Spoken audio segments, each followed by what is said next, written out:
बिस्मिल्लाहिर्रहमानिर्रहीम। आज का lecture Oxford think new syllabus mathematics 8 addition book 2 या D2 से लिया गया है। लेक्चर शुरू करने से पहले आपसे गुजारिश है कि इस वीडियो को लाइक करें और मेरे चैनल को सब्सक्राइब करें ताकि हर आने वाला लेक्चर आप तक पहुंच सके। आज का लेक्चर चैप्टर 3 लीनियर इनइक्वालिटी से लिया गया है। एक्सरसाइज 3 से इसका क्वेश्चन नंबर 5 है। Represent each of the following inequalities graphically by shading the region which contains all x and y values that satisfy the inequality। अच्छा, क्वेश्चन क्या है कि यहाँ इनइक्वालिटीज दी हुई है लेकिन ये इनइक्वालिटीज विद टू वेरिएबल्स है x एंड y। वो कहते हैं कि आपने वो जो रीजन जो है जो इसका सोल्यूशन आएगा वो एक पूरे का पूरा रीजन होगा। आपने उसको क्या करना है, शेड करना है जो इस इनइक्वालिटीज को जो है वो सेटिस्फाई करे। रीजन से क्या मुराद होगा, एक पूरा एक्स वाई कोऑर्डिनेट का एक हाफ प्लेन होगा। आपने उस हाफ प्लेन को जो है वो शेड करना है और उसके अंदर जो कोऑर्डिनेट्स होंगे वो एक्स वाई की फॉर्म में आएंगे। अच्छा, अब ये क्वेश्चन शुरू करने से पहले कुछ बेसिक कंसेप्ट है, पहले हम उसको स्टडी करते हैं, फिर हमें जो है इसका आइडिया जो है ज्यादा क्लियर होगा। अच्छा, सबसे पहले मैं इक्वेशन से शुरू करता हूं कि इक्वेशन क्या चीज है। अच्छा, एक्चुअली जो इक्वेशन है ना आपकी, वो एक मैथमेटिकल स्टेटमेंट है that two expressions are equal और ये it contains the equal sign. जैसे मैं उसकी एग्जांपल दूं तो मेरे पास है जी 2x + 3 = 7। ये मेरे पास एक इक्वेशन है। इक्वेशन क्यों है? क्योंकि इसमें इक्वल का साइन है। अगर मैं इसको सॉल्व करूं यानी x की वैल्यू फाइंड करूं तो मेरे पास 2x = 7 - 3 और यहां से मैं 2x = 4 और यहां से मैं x की वैल्यू फाइंड करूं तो मेरे पास जो है वो 2 आ जाती है। अच्छा, अब x की वैल्यू 2 है, इसको मैं नंबर लाइन के ऊपर ड्रा करूं तो मेरे पास जो है इसका जो सोल्यूशन है वो ये पॉइंट आ जाता है, यानी x की वैल्यू 2 है तो ये पॉइंट आपका जो है वो इसका आंसर होगा। अच्छा, अब इसके बाद मैं इनइक्वालिटी की तरफ आता हूं। Inequality with a single variable. ये अभी हमने पीछे ये क्वेश्चन किए हैं कि जिसमें हमें एक इनइक्वालिटी दी हुई थी लेकिन उसमें एक सिंगल वेरिएबल के साथ दी हुई थी। अच्छा, अब इससे मुराद क्या है कि ये जो इनइक्वालिटी है which shows the relationship between two expressions which are not equal. अच्छा, अब दो जो आपके एक्सप्रेशंस हैं अगर वो इक्वल ना हो तो इसका मतलब क्या होगा, उनके दरमियान में जो साइन यूज होगा वो कौन सा साइन यूज होगा, या तो लेस देन का होगा या less than or equal to का होगा या ग्रेटर देन का या ग्रेटर देन इक्वल का जो साइन होगा। अच्छा, अगर इसकी मैं एग्जांपल लूं, सपोज मेरे पास जो है वो x की वैल्यू जो है मैं कहता हूं जी x की वैल्यू जो है वो ग्रेटर देन 2 है। अगर मैं इसको नंबर लाइन के ऊपर ड्रा करूं तो क्या करूंगा, एक ओपन सर्कल होगा और मैं इसका एरो जो है वो इस तरह जो है ग्रेटर देन 2 है तो राइट साइड के ऊपर जो है मैं इसका एरो शो करूंगा। ठीक है। अच्छा, अब देखो इस सोल्यूशन के अंदर x ग्रेटर देन 2 के अंदर जो है वो तमाम वैल्यूज शामिल हैं या वो तमाम नंबर शामिल हैं जिसकी वैल्यू 2 से ज्यादा हो। तो इसका मतलब क्या हुआ कि inequality with a single variable में उसका सोल्यूशन जो है वो इनफाइनाइट मैनी जो है वो नंबर्स हैं या सॉल्यूशंस हैं। अगर मैं x की वैल्यू जो है वो इस तरह लूं x greater than or equal to 2 तो उस सूरत में क्या होगा कि यहाँ 2 के ऊपर जो मैं सर्कल लगाऊंगा ये आपका सॉलिड सर्कल होगा, इसको मैं फिल करूंगा और आपका एरो जो है वो राइट साइड के ऊपर होगा। अच्छा, अब इसमें और इसमें क्या फर्क होगा कि इस वाले में आपका 2 इंक्लूड नहीं होगा, 2 से बड़ी जितनी भी वैल्यूज होंगी वो इसका सोल्यूशन होगा और यहाँ जो है इस एरो में क्या होगा कि आपका 2 भी शामिल होगा और 2 से बड़ी जितनी भी वैल्यूज होंगी वो भी आपके जो है वो सोल्यूशन सेट के अंदर जो है वो एग्जिस्ट करेंगी। पास है इनइक्वालिटी विद टू वेरिएबल्स है।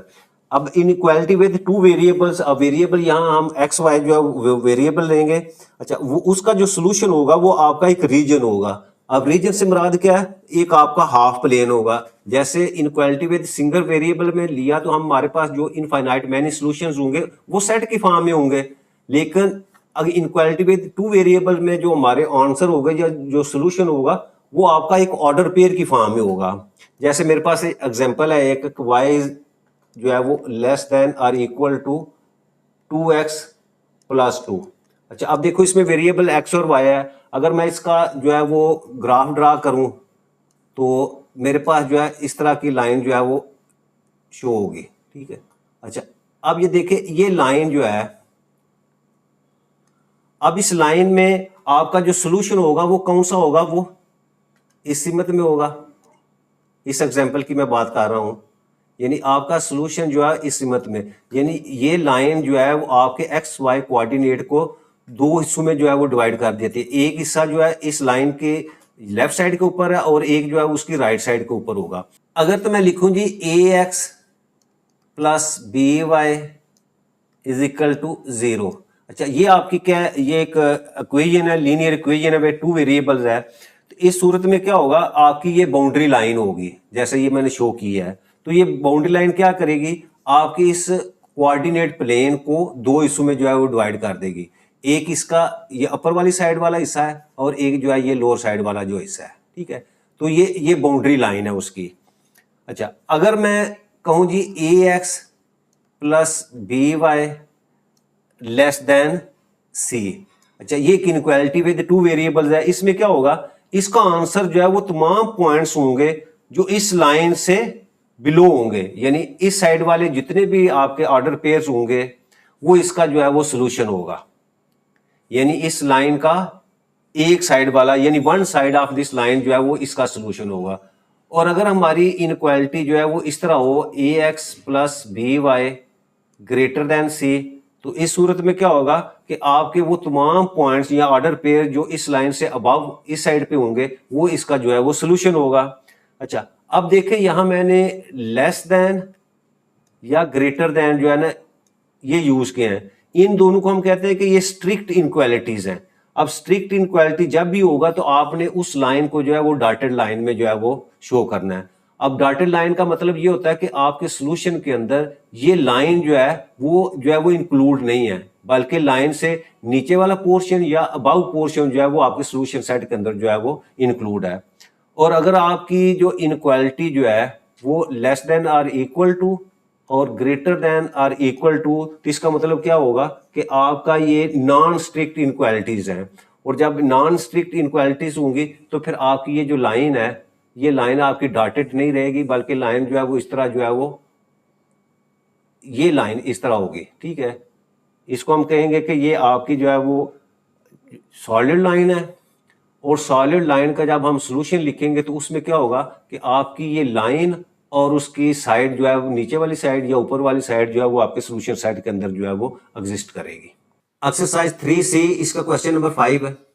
Represent each of the following inequalities graphically by shading the region which contains all x and y values that satisfy the inequality.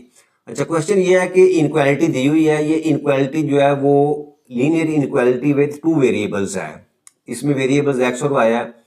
इसको वो कहता है जी आपने कोऑर्डिनेट प्लेन के ऊपर जो है वो ड्रा करना है इस इनइक्वालिटी को, और उसमें जो इसका सोल्यूशन रीजन होगा उसको आपने शेड करना है। अच्छा, अब इसमें ये जो इनइक्वालिटी विद टू वेरिएबल्स हो, इसमें जो हमारे पॉइंट्स आते हैं या आंसर आता है वो कोऑर्डिनेट्स की फॉर्म में आता है। कोऑर्डिनेट की फॉर्म में मतलब पेयर की फॉर्म में आता है, जिसमें एक पॉइंट एक्स का होगा और एक वाई का होगा। तो क्वेश्चन शुरू करने से पहले हम जो है वो ये थोड़ा सा कोऑर्डिनेट प्लेन को हम देख लेते हैं। ये मैंने एक्स वाई प्लेन जो है वो एक जो है वो ड्रा की है। इसमें ये वाली लाइन जो है ये एक्स एक्सिस कहलाती है या एक्स एक्स डैश इसको मैंने लिखा है, और इसी तरह ये जो वर्टिकल लाइन है इसको वाई वाई डैश कहते हैं। ये वाला इसका ओरिजिन है। ओरिजिन वो पॉइंट है कि जहां आपकी एक्स की वैल्यू और वाई की वैल्यू जो है वो 0 होती है। दूसरी बात, ये जो आपकी एक्स एक्सिस लाइन होती है इसके ऊपर हमेशा आपकी वाई की वैल्यू जो है वो 0 होती है, और इसी तरह जो वर्टिकल लाइन है अलॉन्ग वाई एक्सिस, इसमें आपकी एक्स की वैल्यू जो है वो 0 होती है। अच्छा, अब क्वेश्चन को हम 3 स्टेप्स के अंदर करेंगे। पहला स्टेप इसमें क्या है कि आपकी ये जो इनइक्वालिटी है इसको हम जो है वो इक्वेशन की फॉर्म में लिखेंगे। इक्वेशन की फॉर्म से मुराद ये है कि हम इस इनइक्वालिटी को y is equal to 4 minus x लिखा, ठीक है। क्या किया मैंने, जहां इनइक्वालिटी का साइन था उस इनइक्वालिटी को मैंने इक्वल के साइन के में जो है वो कन्वर्ट कर दिया।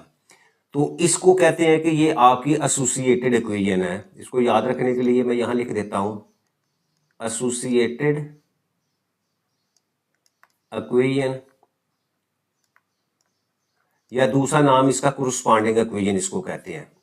अच्छा, अब ये मैंने इनक्वालिटी को इक्वेशन में क्यों किया है कि मैंने इस अपने एक्स वाई प्लेन के ऊपर जो है एक लाइन जो है वो ड्रा करनी है। अच्छा, अब लाइन ड्रा करने के लिए हमारे पास दो मेथड है। एक तरीका तो ये है कि मैं यहाँ एक्स की मुख्तलिफ वैल्यू, दो तीन वैल्यूज पुट करूँ और उसके अगेंस्ट जो है मैं वाई की वैल्यूज लूँगा, तो मेरे पास दो पेयर या तीन पेयर यानी वो पॉइंट्स आ जाएंगे। उन पॉइंट्स को मैं कोऑर्डिनेट प्लेन के ऊपर ड्रा करूंगा और एक लाइन जो है वो उनको मिलाती हुई जो है वो खींच दूंगा। ठीक, दूसरा तरीका ये है कि जिसको हम फॉलो करेंगे, हमें लाइन ड्रा करने के लिए इस कोऑर्डिनेट प्लेन के ऊपर हमें दो पॉइंट्स, कम से कम दो पॉइंट्स चाहिए। तो वो दो पॉइंट्स के लिए मैं क्या करूंगा, एक मैं जो है वो एक्स इंटरसेप्ट के ऊपर पॉइंट्स ले लूंगा। अब ये जो एक्स इंटरसेप्ट होगा, ये लाइन जो है एक्स एक्सिस है, यहाँ जो पॉइंट जो है आपका होगा वहां वाई की वैल्यू जीरो होगी, और एक पॉइंट जो है मैं वाई एक्सिस के ऊपर लूंगा जहां एक्स की वैल्यू जो है वो जीरो होगी।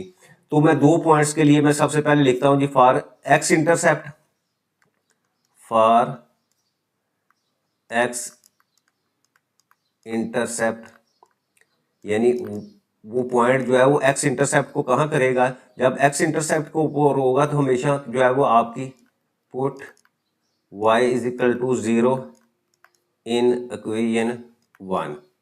इस इक्वेशन को जो है मैं वन कर देता हूँ, एसोसिएटेड इक्वेशन को। तो एक्स इंटरसेप्ट का मतलब है कि ये एक्स एक्सिस के ऊपर जो पॉइंट जो है वो हमारा जो कट करेगा वो हमेशा y की वैल्यू जीरो होगी। तो मैंने क्या किया, मैंने वन के ऊपर y की वैल्यू जो है वो जीरो पुट कर देता हूँ। तो यहाँ जीरो पुट करूंगा तो मेरे पास क्या आ जाएगा, y की जगह जीरो पुट करें तो ये आ जाएगा zero is equal to four minus x, और यहाँ से मैं x को दूसरी तरफ ले जाऊंगा तो मेरे पास x की वैल्यू जो है वो फोर आ जाएगी। यानी y मैंने जीरो पुट किया तो x की वैल्यू मेरे पास जो है वो फोर आ गई। तो मेरे पास जो एक पॉइंट आ गया वो मैं लिखता हूँ जी यहाँ, वो पॉइंट आपके पास आ गया जी x फोर है और y की वैल्यू जो है वो जीरो है। अच्छा, अब दूसरा जो है मैं for y intercept, for y intercept यानी वो पॉइंट जो y को इंटरसेप्ट करेगा, तो y इंटरसेप्ट यानी इस y एक्सिस के ऊपर हमेशा आपकी x की वैल्यू जो है वो जीरो होती है। तो फॉर y इंटरसेप्ट में क्या करता हूँ जी, पुट करता हूँ put x is equal to zero in equation one. तो इसी इक्वेशन में मैं x की जगह जीरो पुट करता हूँ तो मेरे पास वैल्यू आ जाएगी जी y is equal to four minus zero, और यहाँ से आपके पास y की वैल्यू आ गई जी फोर। तो सेकंड पॉइंट मेरे पास आ गया जिसमें आपके पास x की वैल्यू जो है वो जीरो है और y की वैल्यू जो है वो फोर है। अच्छा, अब मेरे पास जो है वो दो पॉइंट्स आ गए, एक पॉइंट ये है मेरे पास और दूसरा मेरे पास पॉइंट जो है वो ये है। हर क्वेश्चन में हम जो है इसी तरह करेंगे। अब इन दो पॉइंट्स की मदद से मैं एक लाइन जो है वो इस एक्स वाई प्लेन के ऊपर ड्रा करता हूं। अच्छा, अब देखो फर्स्ट पॉइंट क्या हमारे पास, एक्स की वैल्यू फोर है और वाई की वैल्यू जीरो है। तो यहाँ देखो ओरिजिन से राइट साइड के ऊपर वन टू थ्री फोर, तो ये एक ऐसा पॉइंट है कि जहाँ आपके पास एक्स की वैल्यू जीरो है और वाई की वैल्यू, एक्स की वैल्यू फोर है और वाई की वैल्यू जो है वो जीरो है। अच्छा, दूसरा पॉइंट हमारे पास क्या है, जीरो फोर। जीरो फोर का मतलब एक्स की वैल्यू जीरो और वाई की फोर, तो वन टू थ्री फोर ये वाला वो पॉइंट है। इसको मैं यहाँ लिख देता हूँ जीरो फोर। तो ये मेरे पास दो पॉइंट्स हैं और किसी भी लाइन को ड्रा करने के लिए मिनिमम आपको दो पॉइंट्स ही चाहिए। तो अब इन दो पॉइंट्स को जो है मैं आपस में जो है वो मिला देता हूँ। तो ले जी, ये मेरे पास इस समझ में आ गई और इसको थोड़ा सा मैं आगे एक्सटेंड करता हूँ तो ये मेरे पास जो है वो एक लाइन आ गई। अच्छा, अब हमारा आंसर जो है वो एक रीजन होगा। रीजन से मुराद क्या है कि आपका हाफ प्लेन होगा। हाफ प्लेन से मुराद ये है कि ये जो मैंने लाइन ड्रा की है, या तो इसका राइट साइड वाला आपका आंसर होगा या इसका लेफ्ट साइड वाला जो आपका आंसर होगा। तो उस चीज को चेक करने के लिए कि कौन सा जो है इसका हिस्सा जो है इस लाइन के कौन सी साइड जो है वो हमारा आंसर होगा जिसको हमने शेड करना है, तो उसके लिए हम कहते हैं जी test point. For test point क्या है, मैं यहां लिख लेता हूं for test point. Test point का मतलब यह है कि हम चेक करेंगे इस मेथड की मदद से कि कौन सा पोर्शन जो है वो हमारा जो है वो शेडेड रीजन है या वो हमारा आंसर है। तो उसके लिए क्या होता है, हमेशा जो है मैं यहां लिखता हूं जी, put x is equal to 0 और y is equal to 0 in the inequality expression. यानी जो हमें इनक्वालिटी दी हुई है उसने, मैं उसके अंदर जो है वो इनक्वालिटी कौन सी है हमारे पास है, y greater than 4 minus x, y greater than 4 minus x, ये हमारा टेस्ट पॉइंट है। अच्छा, इसमें मैं क्या करता हूं, मैं x और y की वैल्यू जो है वो 0 पुट कर देता हूं। तो ले जी, यहाँ y की जगह 0 पुट कर दिया, ग्रेटर देन 4 माइनस एक्स की जगह भी 0 पुट कर दिया। तो यहाँ से इसको मैं सॉल्व करूँ तो 0 ग्रेटर देन 4 माइनस 0 4। यहाँ एक और बात जो है वो जेन में रखनी है, क्योंकि हमारी इनक्वालिटी क्या है, इनक्वालिटी है y greater than 4 minus x. तो इसका मतलब क्या हुआ, हमारी इनक्वालिटी जो है वो स्ट्रिक्ट इनक्वालिटी है। जब भी आपकी इनक्वालिटी स्ट्रिक्ट इनक्वालिटी होगी तो हमारी जो लाइन होगी, जो लाइन हम ड्रा करेंगे, वो हमारी लाइन हमेशा जो है वो डॉटेड लाइन होगी। डॉटेड लाइन का मतलब ये होगा कि आपका सोल्यूशन जो है उसके अंदर ये लाइन जो है वो शामिल नहीं होगी। अब इस चीज को चेक करने के लिए कि जो हमारा सोल्यूशन रीजन है वो टूवर्ड्स द ओरिजिन होगा या अवे फ्रॉम ओरिजिन होगा, तो मैंने क्या किया, मैंने x और y की वैल्यू जो है वो 0 inequality y greater than 4 minus x के अंदर जो है वो पुट की। तो यहां से देखा तो मेरे पास वैल्यू आ गई जी 0 ग्रेटर देन 4। अच्छा, अब 0 ग्रेटर देन 4 का मतलब क्या है कि ये आपकी जो है जो इनइक्वालिटी है ये ट्रू नहीं है, ये आपकी स्टेटमेंट ट्रू नहीं है। 0 कभी भी जो है वो 4 से बड़ा नहीं होता। तो इसका मतलब क्या हुआ, ये फॉल्स कंडीशन है। जब फॉल्स कंडीशन हो तो आपका सोल्यूशन हमेशा जो है वो अवे फ्रॉम द ओरिजिन होगा। तो अवे फ्रॉम ओरिजिन से मुराद क्या है, ये जो मैंने एरो जो है वो ऊपर की तरफ किए हैं ओरिजिन, क्योंकि आपका ओरिजिन तो ये है, ये आपका ओरिजिन है।